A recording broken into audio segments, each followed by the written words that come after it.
오늘은 창세기 2장 4절부터 25절까지의 말씀을 묵상하도록 하겠습니다.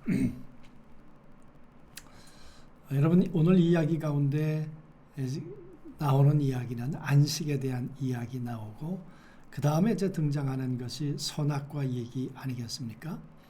그리고 이제 아담과 하와를 창조했다는 이야기로 25장까지 이야기가 진행이 되는데요. 특별히 오늘은 선악과의 문제를 같이 한번 말씀을 나눠보기를 원합니다. 이것은 제게 많은 영향을 주었던 빈내리 교회 이영길 목사님 강의를 통해서 배운 것이기도 합니다. 이 선악과를 어떻게 볼 것이냐.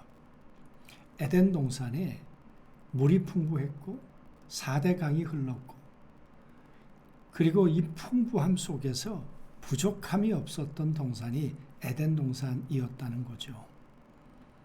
선악과를 안 먹어도 충분히 살 수 있었는데 왜 아담과 하와는 선악과를 굳이 찾아갔을까? 꼭 먹고 싶었을까? 이유가 뭘까? 그 말이죠. 또 하나님은 왜 에덴 동산 안에 이 선악과를 두셔서 인간으로 하여금 갈등하도록 만드셨을까? 범죄하도록 만드셨을까? 그 원인이 뭘까 말이죠.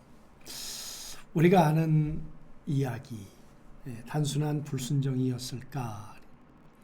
에덴 동산의 이야기는 흔히 금지된 열매를 먹은 인간의 불순종과 그에 따른 벌에 대한 이야기로 이해가 됩니다. 그러나 이 프레임이 이야기의 진짜 의미를 모두 담고 있는 것일까? 그런 면에서 한번 생각해 보았으면 좋겠습니다. 규칙이 아닌 관계의 문제는 아니었을까? 하나님의 관점은 인간과 관계를 원하셨던 거죠. 그런데 아담과 하와는 소유, 저것까지라도 먹고 싶었던 어떤 소유욕, 욕심이 인간 안에는 있었다. 그렇게 보는 거죠. 에덴의 드라마는 단순한 규칙 위반이 아니라 두 개의 근본적인 다른 세계관, 즉 하나님의 관점과 인간의 관점 사이의 충돌이라는 거죠. 여러분, 오늘 이 충돌은 우리들의 삶 가운데도 반복되고 있는 것은 아닙니까? 끊임없는 세계관의 충돌, 소유냐 관계냐. 아마 이 충돌은 우리가 죽을 때까지 끝나지 않는 그런 문제일런지 모릅니다. 하나님의 관점은 함께 살고 싶었다. 하나님께서 에덴 동산을 만드시고 선악과를 두신 근본적인 목적은 인간을 시험하려고 하는 것이 아니라 인간과 교제하며 함께 그 공간을 공유하게 하고 싶었기 때문이다. 모든 것은 관계를 위한 초대였지 시험 들도록 하려고 했던 것은 아니었다는 거죠. 그런데 인간의 관점은 내 것으로 만들고 싶었다. 인간은 에덴을 하나님과 공유하는 공간이 아닌 온전한 자신의 소유로 만들고 싶어 했다. 에덴의 모든 풍요로움을 독점하기 위해서는 그곳의 진짜 주인인 하나님을 내몰아야 했던 것이죠. 그러니까 인간을 향해, 지금 하나님을 향해 인간이 쿠데타를 벌인 것입니다. 하나님을 내쫓고 자신들이 주인이 되기를 원하셨다는 거죠. 선악과를 먹는 진짜 행위의 의미는 뭘까? 하나님 없이 내 마음대로 이 세상을 소유하며 살겠다. 여러분, 우리 안에 이런 모습 없습니까? 오늘 이 세상을 보면 이런 모습들로 넘쳐나고 있지 않습니까? 수단과 방법을 가리지 않고 돈이 주인 되는 세상을 우리는 살고 있지는 않는가 그 말이에요. 그래서 여러분, 에덴 동산의 선악과의 문제는 지금도 우리에게 반복되고 있는 문제이지요. 주인이 아닌 관리인이다. 창세기 2장 15절에 하나님이 인간에게 동산을 경작하며 지키게 하셨다. 이 말은 인간이 에덴의 주인이 아니라는 거죠. 관리자 혹은 소작인이었다는 것입니다. 관리인은 주인을 몰아내고 땅을 차지하려고 할 때 추방은 필연적인 결과가 되겠죠. 그렇지 않겠습니까?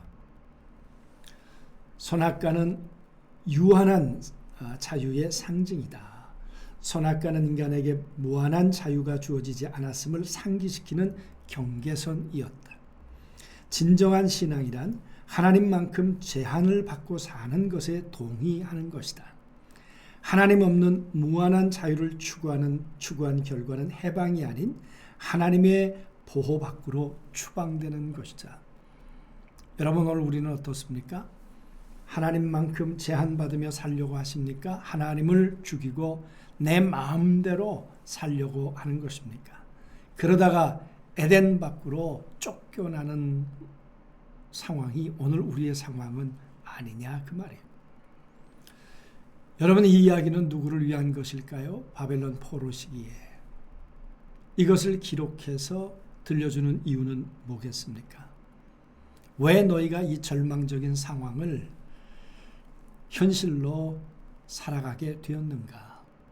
그것은 하나님 없는 세상을 꿈꾸었기 때문에 그런 것 아닌가? 하나님 없는 자유를 꿈꾸려고 하다가 에덴에서 쫓겨나듯 예루살렘에서 쫓겨나 바벨론 포로로 살고 있는 것은 아닌가? 여러분, 하나님 없는 자유를 누리려고 우리는 무던히 지금 애쓰고 있는 것 아닙니까? 그러다가 우리에게 다가오는 것은 자유도 행복도 아니고 추방.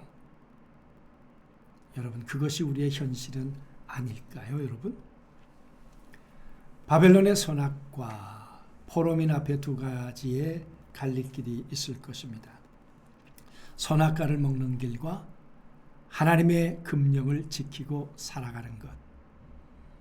그래서 그들은 바벨론 포로 시기에 이 기록된 이 말씀을 가지고 회당 중심으로 모이기 시작했고, 그리고 성경을 공부하기 시작했죠. 그때 서기관 제도가 생겨났다고 하지 않습니까? 그리고 그들은 바벨론 탈무드를 만들면서 이제 하나님의 말씀으로 선악과를 손댔던 우리의 실수를, 우리의 실패를 우리는 회복하고 돌아가야 한다는 것을 깨닫는 기회가 됐었겠죠. 여러분, 선악과 이야기는 포로민들에게 보내는 하나님이 보내주시는 강력한 메시지였습니다. 바벨론의 풍요를 선택하는 것은 또 다른 추방이다. 하나님과의 관계를 버리고 스스로 주인이 되려 했던 아담처럼 비참해지고 말 것이다. 죄란 무엇입니까?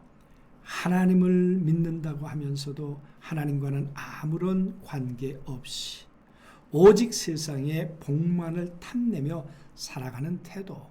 그것이 여러분, 오늘날 우리가 범하고 있는 선악과의 문제는 아니냐 그 말이에요. 어떻게 회복될 수 있겠습니까? 소유에서 관계로. 진정한 회복은 단순한 규칙을 더 지키려는 노력이 아닙니다. 세상의 복을 추구하던 삶의 방향을 복의 근원이신 하나님과의 관계를 회복하는 것으로 전환하는 것입니다. 우리의 목적은 소유가 아니라 하나님의 형상을 회복하는 것입니다. 여러분, 그렇게 하기 위해서 오늘 우리가 예수 그리스도를 통하여 성령으로 말미암아 하나님 앞에 나가는 예배를 드리는 것이죠. 그래서 하나님 안에서 하나님의 형상을 우리가 부여받고 하나님의 형상을 회복하는 삶을 우리가 살고자 하는 것이죠. 그럴 때 관계는 회복되고, 관계가 회복되면 환경도, 우리의 삶의 모든 여건도 생명을 얻되 풍성히 얻게 하신다는 하나님의 회복의 성취가 우리의 삶에 드러날 것이라고 믿습니다. 요약하면 선악과 이야기는 불순종이 아닌 소유와 관계의 갈등이었다.